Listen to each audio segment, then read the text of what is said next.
এখন সন্ধ্যাবেলা, সন্ধ্যা দেব সেই জন্য বাড়ির সব লাইটগুলো জ্বালিয়ে দিয়েছি। সন্ধ্যাবেলায় আমি প্রতিদিন এটাই করি, মানে ঘরের সব কোণা কোণা আলো আলো করে দিই। আর এটাই তো করা উচিত, মানে সন্ধ্যাবেলায় তো লোকে আলোয় ভরিয়ে তোলে নিজের ঘর বাড়ি, তারপরে ঠাকুরের জায়গাটা। তো সব ঘর তো আলো জ্বালিয়ে নিয়েছি, এবার সন্ধ্যা দেব। সোনা এখন ওর পাপার সঙ্গে খেলা করছে। আর এই পুজো দিয়েছিলাম দুপুরবেলায়, ঠাকুরের এই থালা গ্লাস বাটিগুলো তোলা হয়নি, এগুলো আমি সন্ধ্যাবেলাই তুলি। পুজো দেওয়ার পরে তখন আর তুলি না।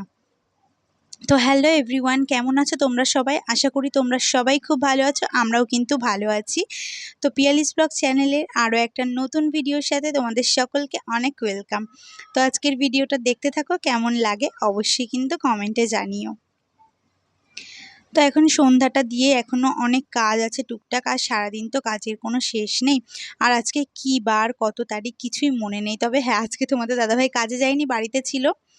তো এই যে সন্ধ্যা এখন দিয়ে নিচ্ছি। এখন না মানে কী বার কী, মানে এত ভিডিও দেরি করে ছাড়ি, তো সেগুলো আর মনে রাখা সম্ভব হয় না। তো সরি, তোমরা সবাই একটু ক্ষমা করে দিও। আর সন্ধ্যা দেওয়ার সময় মানে শাড়ি পরে দেওয়াটাই ভালো, কিন্তু আমি যেহেতু শাড়ি পরতে পারি না, মানে পারি না বলা মানে ওই সময় নেই আর কি, ছোট বাচ্চা সামলে বুঝতেই পারছো। তো ওড়নাটা মাথায় দিয়ে এভাবে করি। তো তারপরে সন্ধ্যা দেওয়া হয়ে গেলে এই চা করতে হবে।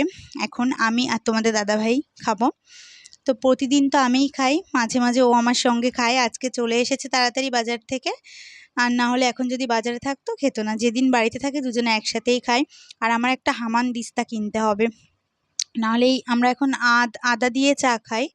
তো এই আদাটা থেতো করলাম নিচে, নাহলে কাপটা এর উপরে বাড়ি মেরে মানে এটা থেতো করতে গেলে ভেঙে যেত। তো লিকার চা করব। কোনো দিন চায়ে আদা দিই, কোনো দিন হচ্ছে গোলমরিচ, তেজপাতা দিই, লবঙ্গ, এগুলো দিয়েই করি। তো এক দিন এক রকম চা করি। তবে হ্যাঁ, এখন প্রতিদিনই লিকার চাটাই হয়। তো তোমরা তো জানোই আমি চা প্রেমী। আর দুধ চা, কিন্তু সত্যি কথা বলতে আমার দুধ চা সহ্য হয় না। মাঝে মাঝে যখন খুব খেতে ইচ্ছা করে তখন খাই, তবে সকালবেলা খাই না খালি পেটে। সন্ধ্যার দিকে মাঝে মধ্যে খাই, যেহেতু আমার গল ব্লাডার স্টোন আছে। তো আমার অনেক জিনিসই সহ্য হয় না। এখনও তো অপারেশন করা হয়নি, পরে করব সোনা বড় হলে। তো এখনও ঠাকুরের আশীর্বাদে কোনো অসুবিধা হয় না। তো এই যে চা নিয়ে চলে এলাম, এবার দুজনা মিলে খাবো। আর এটাই বলছিলাম যে পরে আবার ভিডিওটা করব, এখন চা খাবো তো গরম চা, আমার ছেলে আবার যদি ফেলে দেয়, তো সেই জন্যে চাটা খেয়ে আবার কি করি না করি আসছি। তো এই যে রান্নাঘরে এখন রান্না চাপিয়ে দিয়েছি, কেটে কুটে সব গুছিয়ে নিয়েছি, তোমাদের সঙ্গে শেয়ার করা হয়নি। এখন আলু ভাজছি, দেখে তো বুঝতেই পারছো চিকেন হবে।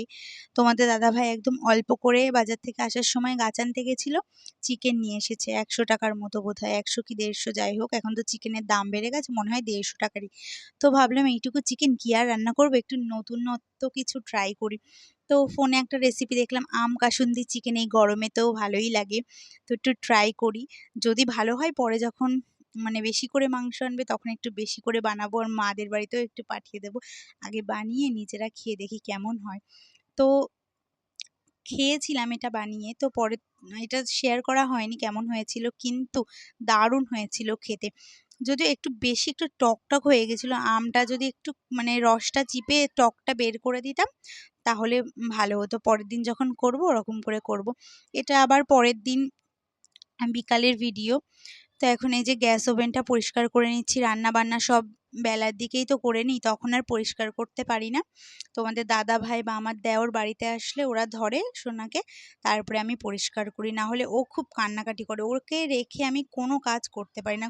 এমনও দিন গেছে মানে এখনও তো যাই বলতে গেলে আমার মা এসে রান্না করে দেয়, অথবা এক তরকারি, কোনো দিন হয়তো আলু ভেজে ভাত খেতে হয়, এরকমও করি। মানে ঘুমায় না হয়তো সারাদিন, হয়তো ওই বিকালে গিয়ে একেবারে ঘুমালো, এরকম করে। তো যাই হোক, কষ্টে শিষ্টে ও বড় হয়ে যাক, জানি এই দিনগুলো আবার মানে ভালো দিনগুলো ফিরে আসবে। এখন একটু কষ্ট হবে, আমার তো কেউ নেই, একাই ওকে মানুষ করতে হচ্ছে। আমার মা অনেক হেল্প করে, সত্যি কথা, আমার মা, আমার বর, আমার দেওরও আমাকে অনেক হেল্প করে।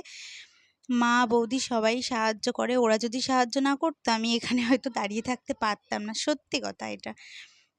তো এখন তোমাদের দাদাভাই আজকে বাজারে চলে যাচ্ছে, আর ওর বাবাকে ও বাজারে যেতে দেয় না, এই যে আদর করে চলে যাচ্ছে।